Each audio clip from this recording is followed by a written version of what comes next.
नमस्कार, आप देख रहे हैं इंडिया उपदेश और मैं हूं आपके साथ सना हुसैन। अयोध्या में 11 जनवरी को हिंदी तिथि के अनुसार भगवान श्री राम के मंदिर की प्राण प्रतिष्ठा का 1 वर्ष पूरा हो रहा है। श्री राम जन्मभूमि तीर्थ क्षेत्र ट्रस्ट राम मंदिर की प्राण प्रतिष्ठा द्वादशी उत्सव मनाने की तैयारी कर रहा है। हिंदी तिथि के अनुसार पौष शुक्ल द्वादशी 22 जनवरी 2024 को भगवान श्री राम के मंदिर की प्राण प्रतिष्ठा का आयोजन हुआ था। इस बार 11 जनवरी को पौष शुक्ल द्वादशी तिथि पड़ रही है। 3 दिवसीय कार्यक्रम की शुरुआत 11 जनवरी को होगी और समापन 13 जनवरी को होगा। बता दें 11 जनवरी की सुबह 10 बजे से करीब भगवान श्री रामलला बालक राम के अभिषेक से कार्यक्रम की शुरुआत होगी। मुख्यमंत्री योगी आदित्यनाथ श्री राम के अभिषेक कार्यक्रम में शामिल होंगे। 11 जनवरी को आयोजित कार्यक्रम की तैयारी का जायजा आईजी जोन प्रवीण कुमार और कमिश्नर गौरव दयाल ने ट्रस्ट के महामंत्री चंपत रॉय के साथ राम जन्मभूमि मंदिर परिसर सहित अंगद टीला का निरीक्षण किया। प्राण प्रतिष्ठा द्वादशी वार्षिक उत्सव कार्यक्रम में अंगद टीला में आयोजित कार्यक्रम में रामलला का दर्शन करने आए श्रद्धालु भी शामिल होंगे। इसके लिए ट्रस्ट ने अंगद टीला से निकास द्वार का निर्माण किया है। श्रद्धालु 11 जनवरी को जब राम जन्मभूमि मंदिर में आराध्य श्री रामलला का दर्शन कर लेंगे तो उसकी निकासी अंगद टीला से होगी, जहां एक बड़े पंडाल का निर्माण किया गया है। इस पंडाल में 5000 श्रद्धालु की बैठने की व्यवस्था की गई, जहां पर देश के प्रख्यात भजन गायिका अनुराधा पौडवाल और उनकी पुत्री कविता पौडवाल, मालिनी अवस्थी, कुमार विश्वास का आयोजित कार्यक्रम को अलग अलग दिन देख सकेंगे। वहीं ट्रस्ट ने 11 जनवरी से अंगद टीला में भोजन प्रसाद की व्यवस्था भी की है। तो आइए देखते हैं अयोध्या से ब्यूरो रिपोर्ट। भोजन प्रसाद प्राप्त हो इसलिए इस स्थान पर भंडारे की व्यवस्था रहेगी। सुबह 10 बजे से लेकर के 3 बजे 4 बजे तक ये अनवरत चलता रहेगा।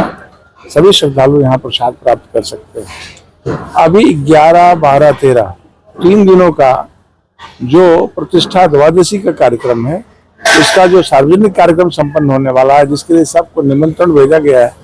ऐसे सभी श्रद्धालु 11 तारीख को, 12 तारीख को और 13 तारीख को ये अंगद टीला प्रांगण जो श्री राम अस्पताल के बगल में स्थित है, यहाँ सभी आकर के बैठ सकते हैं। प्रतिदिन संपन्न होने वाली कथा पूज्य वासुदेवाचार्य जी के, विद्या भास्कर जी के मुखार बिंदुओं से श्रवण कर सकते हैं। उसके बाद प्रतिदिन प्रवचन सत्र 1.5 घंटे का होगा। रमेश भाई ओझा जी एक दिन उस प्रवचन सत्र में हैं, दूसरे दिन अन्य अयोध्या के स्थानीय संत वृंद, उनको भी निमंत्रित किया जा रहा है, वो भी यहाँ उस प्रवचन सत्र में भाग लेंगे। उसके बाद सांस्कृतिक संध्या प्रतिदिन होगी 6 बजे से रात्रि 8:30 बजे तक। उसमें 3 दिनों का कार्यक्रम जो तय हुआ है आपके सामने सब आ गया है। पहले दिन रामलीला का कार्यक्रम होगा। रामलीला से पूर्व 2 भजन गायिका, वो स्वाति मिश्रा जी का भजन गायन होगा यहाँ, वो प्रख्यात गायिका हैं। दूसरे दिन अनुराधा पौडवाल और स्वाति पौडवाल, उनकी बेटी कविता पौडवाल, उनका गायन होगा। तीसरे दिन मालिनी अवस्थी जी हैं और गोरखपुर की एक और गायिका हैं, ऐसे उनका गायन होगा। अब इस 3 दिनों में आरती पास और किसी तरह का पास नहीं बनेगा, लेकिन दर्शनार्थी दर्शन करेंगे सुचारू रूप से चल रहा है, क्या है? आरती पास 3 दिनों का अभी निरस्त कर दिया गया है, क्योंकि आरती के समय में सभी श्रद्धालु दर्शन कर पाए, इसलिए दर्शन भी करते रहेंगे, आरती भी चलती रहेगी। तो एक श्रद्धालु दर्शन करते हुए आरती का दर्शन करते हुए निकल सके। तोरण द्वार से लेकर राम मंदिर तक क्या तैयारी है सजावट? तोरण द्वार से राम मंदिर तक तोरण द्वार नहीं है। सुग्रीव किला जहाँ दर्शन मार्ग का प्रवेश होता है, वहां से अंदर तक जाने का जो मार्ग है, उससे श्रद्धालु जाकर के अपना सामान रख करके प्रभु का दर्शन करने के लिए जा सकते हैं। मंदिर को हमने सोचा है कि उस दिन प्रभु का प्राण प्रतिष्ठा की वार्षिकगांठ है, तो उस दिन थोड़ा उसको सजाया जाए, संवारा जाए। इसलिए अंदर फूल बंगला होगा, 56 भोग लगेगा और बाहर का दृश्य बिजली की सजावट से अच्छा सुंदर दिखे, इसका प्रयत्न किया जा रहा है। अच्छा 3 दिनों का एक श्रृंगार मंदिर का होगा। शेष परिसर में और कोई कार्यक्रम अंदर जो आयोजित हैं वो यज्ञशाला पर हैं। यज्ञशाला पर प्रकाश आदि की व्यवस्था हो रही है, वहाँ पर भी ये कार्यक्रम होगा। जो सुबह प्रातः 8 बजे से 11 बजे तक, शाम को 3 बजे से और 5 बजे तक ये कार्यक्रम वहाँ चलेगा। इसी प्रकार से मंदिर के अंदर जो कीर्तन मंडप है, उस कीर्तन मंडप में राग सेवा का कार्यक्रम होगा। वो 3 बजे से 5 बजे तक कार्यक्रम चलेगा। देश के प्रख्यात लोग उसमें अपनी राग सेवा भगवान के सम्मुख प्रस्तुत करेंगे। उसी प्रकार से रात में प्रतिदिन 6 बजे से लेकर के 8:30 बजे तक, आरती से पहले तक, जो वहां पर प्रभु को बधाई गान सुनाया जाएगा स्थानीय कलाकारों के द्वारा। ये भी 2 घंटे का कार्यक्रम होगा। आरती के प्रत्येक कार्यक्रम, यहाँ जो मैदान में चलने वाले प्रत्येक कार्यक्रम का जीवन प्रसारण परिसर में लगी हुई सभी LCD जो टीवी लगी है उसमें प्रसारित होगा। और दोपहर में जो भगवान के गर्भगृह में प्रभु का अभिषेक होगा और आरती होगी, वो भी जीवंत प्रसारित दूरदर्शन के द्वारा की जाएगी, ऐसा हम कह सकते हैं। तीसरा कार्यक्रम हमारे PFC में प्रथम तल पर जो संपूर्ण रामायण का सस्वर वाद्य यंत्रों के साथ पाठ होगा। 3 दिनों तक सुबह 7 बजे से रात्रि में 8 बजे तक चलेगा, वो भी संपन्न होगा। ऐसे कार्यक्रमों में यहाँ भी सभी श्रद्धालु जो दर्शन करके आएंगे, PFC के प्रथम तल पर जाकर के उसमें भी भाग ले सकते हैं और उसके बाद इस कार्यक्रम में आकर के भाग ले सकते हैं, प्रसाद ग्रहण कर सकते हैं और अपने अपने स्थान पर जा सकते हैं। ये 3 दिनों का बृहद कार्यक्रम बनाया गया है, जिसकी प्रस्तुति आपके सामने। सर, मुख्यमंत्री योगी आदित्यनाथ अभिषेक करेंगे। अभी मुख्यमंत्री जी के कार्यक्रम की जो जानकारी 11 तारीख को वो लगभग 10:30 बजे के परिसर में आएंगे। अभिषेक होता रहेगा, उसमें सहभाग करेंगे। उसके बाद आरती में भाग करेंगे। आरती में भाग लेने के बाद पूज्य संत जो रहेंगे उनके साथ उनका प्रसाद आदि वहाँ अंदर होगा, जो अंदर रहेंगे। तत्पश्चात यहाँ परिसर में 2 बजे आएंगे, अंगद टीला परिसर में।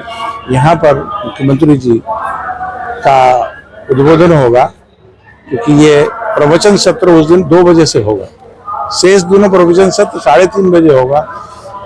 11 तारीख को कथा 3:30 बजे होगी। 2 बजे से प्रवचन सत्र चलेगा। पूज्य योगी आदित्यनाथ जी का प्रवचन उस दिन यहाँ पर उस कथा सत्र के समय यहाँ होगा।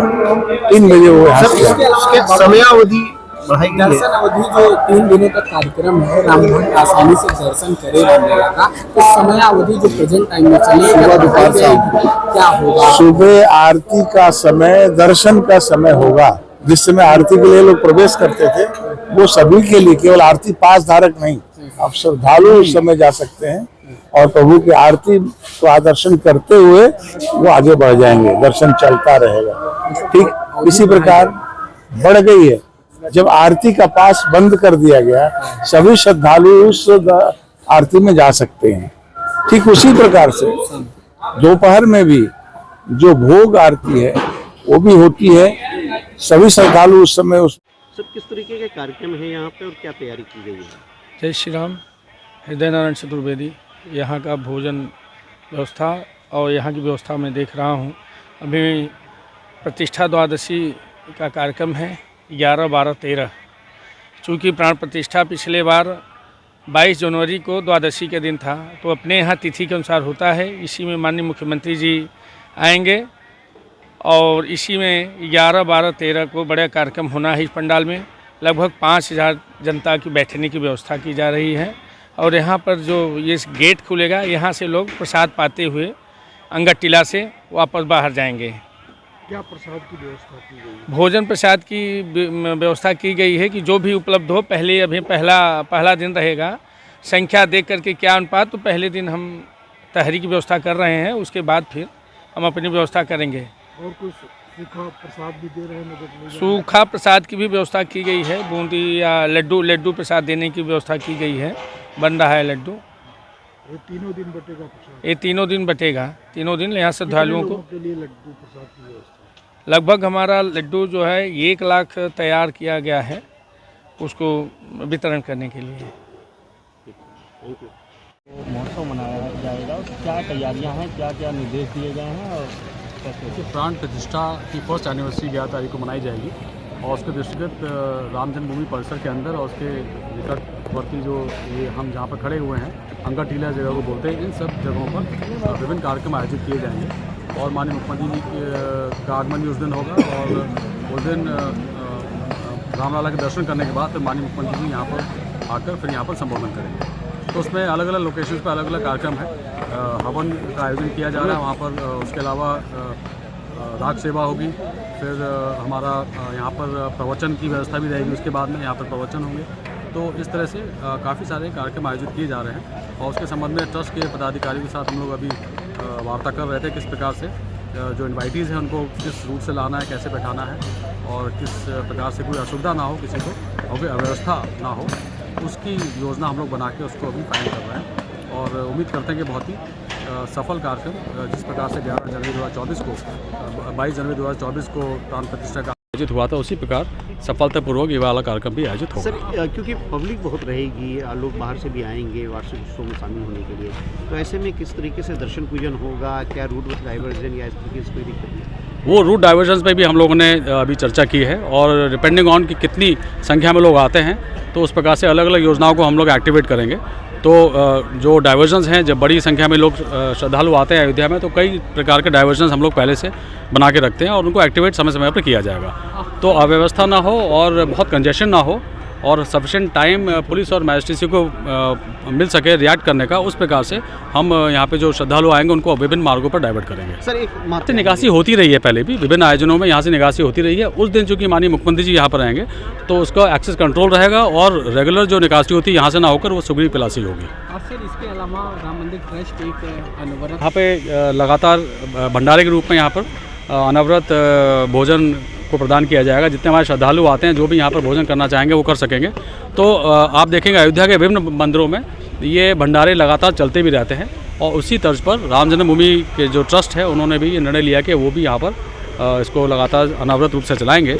तो उसका शुभारंभ भी मेरे ख्याल से 1-2 दिन में होने वाला है और उसके आज यहाँ पर अग्नि पूजा की गई है और ये इससे भी काफ़ी श्रद्धालुओं को लाभ मिलेगा। सर, 11 जनवरी को देखिए, ये आकलन तो है ही कि बहुत बड़ी संख्या में लोग आएंगे और जैसे उस प्रकार से हम लोगों ने मैनेज किया था उस समय में, उससे भी बेहतर मैनेजमेंट इस बार है, इस तरह का प्रयास है। तो बैरिकेड्स लगातार लगाए गए हैं, कई सारे इंक्लोजर्स बनाए गए हैं और भीड़ को हम लोग कैसे नियंत्रित कर सकें उसके लिए हम लोगों ने सफिशेंट तैयारी की है और कोई अव्यवस्था नहीं होगी। इस प्रकार का हम लोग आयोजन करेंगे सब चीज़।